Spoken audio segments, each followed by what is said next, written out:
name is Fran, and I am excited to talk to you guys today about halite. So you probably have some halite running around in your kitchen right now.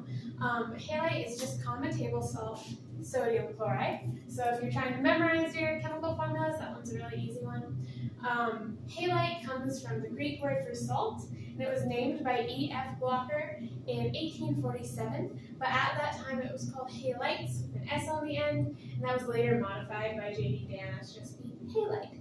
So halite is a sedimentary mineral, and it forms in evaporite deposits and salt domes. So evaporite deposits, kind of easy to understand. It's where you have like a little body of water that's concentrated in salt, and then if it evaporates out, you have all these thick layers of salt left behind. And then for salt domes, you might have that layer, and then it's covered by sediment and sediment and sediment and squished and squished and squished, and then it'll start to percolate up through those layers and make a little salt dome. These deposits can be thousands of feet thick as well. So you can get big ones, you can get small ones. For our mining of salt, we have a few different methods. So we have room and pillar mining, which is a little self-explanatory. You have a big room dug out and you have the pillars to try and keep everything fairly structurally sound. And then you can also do solution mining, which is putting water or another solution into the ground, dissolving out all the salt that's in there, pumping it back up, and then using solar evaporation to get that salt. The first instance we have of mining of halite is in Lake Yangcheng, China, in 6000 BCE. So pretty old.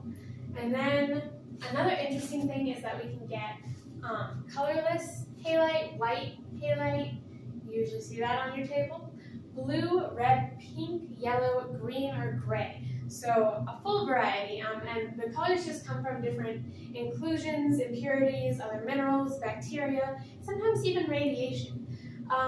And so then when we have that, what do we do with it?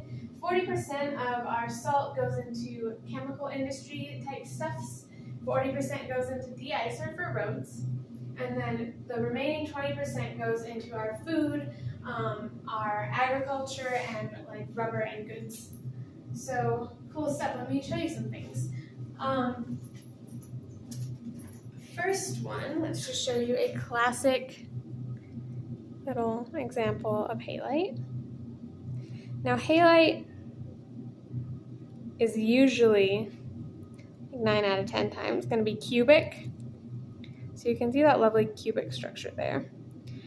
You can also get some octahedral, but it's very rare. It all has 3 planes of cleavage. Here is a blue one. So that first one was just white. This blue is halite and sylvite. So the clear you're seeing is sylvite. This comes from New Mexico, near Carlsbad. Halite, a great way to identify it is to do a taste test, because halite and sylvite are practically indistinguishable from each other. But if you are to do a taste test, the proper way is to lick your index finger, rub it against the sample, and then taste your finger. If it's salty, you're probably looking at halite. If it's bitter, it's going to be sylvite.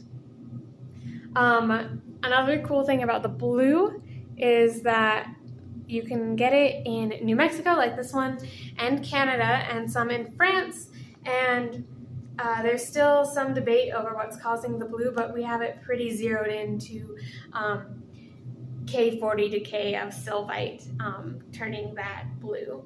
So yeah, potassium 40 radiation, which is pretty cool. And then here's a pink piece from California. It's a very light baby pink, but you can see all those cubes really well. And the slight pink coloration for the Californian material comes from bacteria. And this is a green halite. This comes from the Rudna copper mine in Poland. And the green is caused by atacamite, which is pretty rare. I think that about covers it. Please, if you have questions, let me know.